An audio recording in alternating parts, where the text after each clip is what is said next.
ಈ ಬಸಳೆ ಸೊಪ್ಪು ಆಮೇಲೆ ಇದು ದೊಡ್ಡಪತ್ರೆ ಸೊಪ್ಪು ತಗೊಂಡಿದ್ನಲ್ಲ ಅಲ್ಲಿ ವಾಶ್ ಮಾಡ್ಕೊಂಡು ಬಂದಿದ್ದೀನಿ. ಆಮೇಲೆ ಕಡಲೆ ಹಿಟ್ಟು ಮಿಕ್ಸ್ ಮಾಡ್ಕೊಂಡು ಇಟ್ಟಿದ್ದೀನಿ. ಸ್ವಲ್ಪ ನಮ್ಗೆ ಎಷ್ಟು ಬೇಕೋ ಅಷ್ಟು ಮಿಕ್ಸ್ ಮಾಡ್ಕೊಂಡು ಇಡ್ಬೋದು.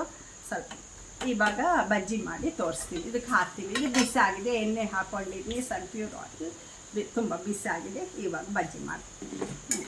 ಫಸ್ಟ್ ಇದು ಓಮ್ ಎಲೆ ತಗೊಂಡಿದ್ನಲ್ಲ, ಅಜ್ವಾಯಿನ್ ಸೊಪ್ಪು, ದೊಡ್ಡಪತ್ರೆ ಸೊಪ್ಪು ಹಾಕ್ತಾಯಿದ್ದೀನಿ. ಫಸ್ಟ್ ಈ ಥರ ಈ ಸ್ಟೈಲ್ನಲ್ಲಿ ಕಲಿಸ್ಕೊಂಡ್ರೆ ಸಾಕು, ಚೆನ್ನಾಗಿ ಬರುತ್ತೆ ನೋಡಿ. ಈ ಥರ ಇರಬೇಕು ಕನ್ಸಿಸ್ಟೆನ್ಸಿ. ಉಪ್ಪು ಖಾರ ಹಾಕಿದ್ದೀನಿ, 1 ಸ್ಪೂನ್ ಉಪ್ಪು, ನಮ್ಮ ಟೇಸ್ಟಿಗೆ ತగ్గಟ್ಟು ನಮ್ಗೆ ಎಷ್ಟು ಆ ಟೇಸ್ಟ್ ಉಪ್ಪು ಖಾರ ಎರಡೂ ಹಾಕಿದ್ದೀನಿ. ಸ್ವಲ್ಪ ಹಾಕ್ಕೊಂಡಿದ್ದೀನಿ ಅಷ್ಟೇ. ಆಮೇಲೆ ಇದು ತುಂಬ ಒಳ್ಳೆಯದಲ್ವ ಮೈಗೆ. ಆಮೇಲೆ ಬಸಳೆ ಸೊಪ್ಪು ಹಾಕ್ತಾಯಿದ್ದೀನಿ ಜೊತೆಯಲ್ಲಿ. ತುಂಬ ಚಿಕ್ಕದ ಎಲೆ ಇದೆ ನಮ್ಮ ಗಿಡಕ್ಕೆ, ಇವತ್ತು ಮನೆಯಲ್ಲೇ ತೆಗೆದಿದ್ದೀನಿ. ಆಮೇಲೆ ಇದು ಅಜ್ವಾಯಿನ್ ಸೊಪ್ಪು, ದೊಡ್ಡಪತ್ರೆ ಸೊಪ್ಪು ಹಾಕ್ತಾಯಿದ್ದೀನಿ. ಇಷ್ಟು. ಈ ಕ್ಲೈಮೇಟ್ಗೆ ಮಳೆ ಬರೋಂಗಿದೆ. ಆಮೇಲೆ ಈ ಕ್ಲೈಮೇಟ್ಗೆ ಈ ಬಜ್ಜಿ ತುಂಬ ಚೆನ್ನಾಗಿರುತ್ತೆ ತಿಂದರೆ. ಒಂಥರ ಇಲ್ಲಿ ಕುತ್ಕೊಂಡು ಈಸಿನೂ, ಭಾಳ ಈಸಿ ಮಾಡೋದು ಮಾತ್ರ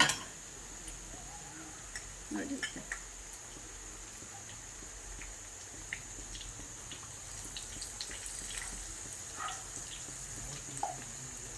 ಇನ್ನು ಇದು ಬಸಳೆ ಸೊಪ್ಪು ದೊಡ್ಡ ಎಲೆ ಬರುತ್ತೆ, ಅದರಿಂದ ಮಾಡಿದ್ರು ಭಾಳ ಟೇಸ್ಟ್ ಇರುತ್ತೆ. ಇವಾಗ ಆಗೋಯ್ತಲ್ಲ ಎಲೆ ತೆಗ್ದು, ಅದಕ್ಕೆ ಅದಿಲ್ಲ.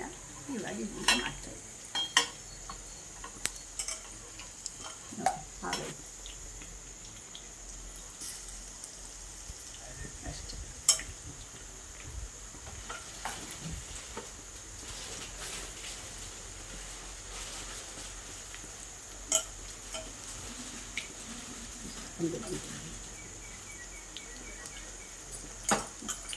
ಕರೆಕ್ಟ್ ಸರಿ ಹೋಗಿತ್ತು. ತೆಲುಗು ವೀಡಿಯೋನು ಮಾಡಿದ್ದೀನಿ, ಕನ್ನಡ ಇದಕ್ಕೂ ಮಾಡ್ತಾಯಿದ್ದೀನಿ. ಕರೆಕ್ಟಾಗಿ ಸರಿ ಹೋಗಿದೆ ಎಲ್ಲ. ಬಿಸಿ 2 ವೀಡಿಯೋಸ್ ಮಾಡ್ತೀನಿ. ಆಯಿತು ನೋಡಿ, ಸರಿ ಹೋಯಿತು ಇಟ್ಟು ಎಲ್ಲ. ಸ್ವಲ್ಪ ಒಂದು ಎಲೆ ಮೇಲೆ ಕಮ್ಮಿ ಆಯಿತು, ಅದಕ್ಕೆ ಹಾಕ್ತಾಯಿದ್ದೆ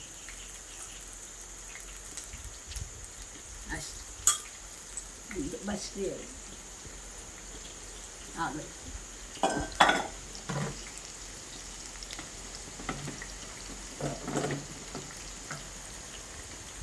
ಇದು ಸ್ವಲ್ಪ ಫ್ರೈ ಆಗಬೇಕು ಎಣ್ಣೆಯಲ್ಲಿ ಅಷ್ಟೇ.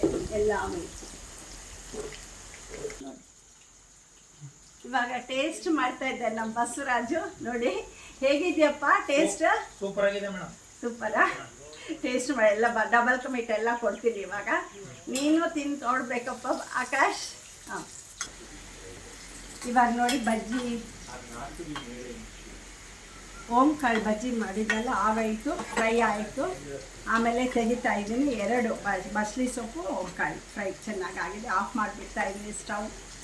ಇವಾಗ ತೆಗಿತಾ ಇದ್ದೀನಿ.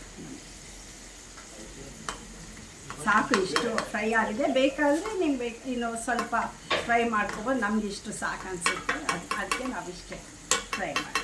ಕೆಲವ್ರಿಗೆ ರೆಡ್ ಇರಬೇಕು, ಆ ಥರ ಬೇಕಾದರೆ ಅವ್ರವ್ರ ಸ್ಟೈಲ್, ಅವ್ರವ್ರ ಟೇಸ್ಟ್ ಅದು ಮಾಡ್ಕೊಬೋದು. ನಾವು ಚೆನ್ನಾಗಿರುತ್ತೆ. ಕ್ರಿಸ್ಪಿಯಾಗಿ ಬಂದಿದೆ ನೋಡಿ, ಎಷ್ಟು ಇದಾಗಿದೆ, ಎಷ್ಟು ಪೂರಿ ಥರ ಬಂದಿದೆ, ಚೆನ್ನಾಗಿ ಬಂದಿದೆ.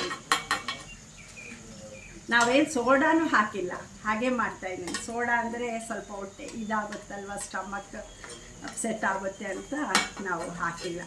ಕಡಲೆ ಹಿಟ್ಟು ಬೇರೆ, ಅಜ್ವಾಯಿನ್ ಅಲ್ವಾ, ಅದಕ್ಕೆ ತುಂಬ ಒಳ್ಳೆಯದು.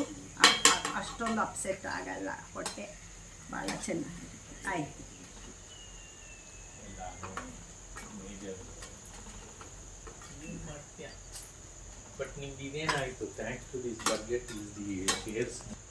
ಇದು ರೆಡಿ ಆಗಿದೆ.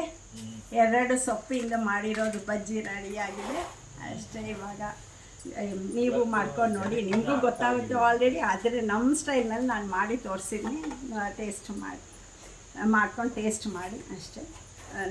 ತುಂಬ ವಾಚ್ ಮಾಡಿರೋಕ್ಕೆ ತುಂಬ ಥ್ಯಾಂಕ್ಸ್. ಸಬ್ಸ್ಕ್ರೈಬ್ ಮಾಡ್ಕೊಳ್ಳಿ, ಶೇರ್ ಮಾಡಿ, ಲೈಕ್ ಮಾಡಿ, ಕಾಮೆಂಟ್ಸ್ ಮಾಡಿ. Thank you.